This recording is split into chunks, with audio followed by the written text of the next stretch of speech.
อย่ามอมมอม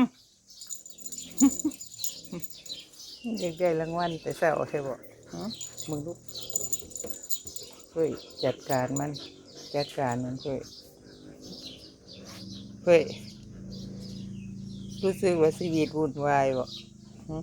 เนาะตั้งแต่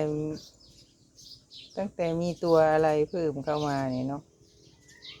ชีวิตเฟ้ยกับแม่วุ่นวายเหลือเกินเนาะเนาะตั้งแต่มีตัวอะไรนะพุทธกมามองใครนะใครนะใครใครวุ่นวายมอมสู้แล้วสู้แล้ว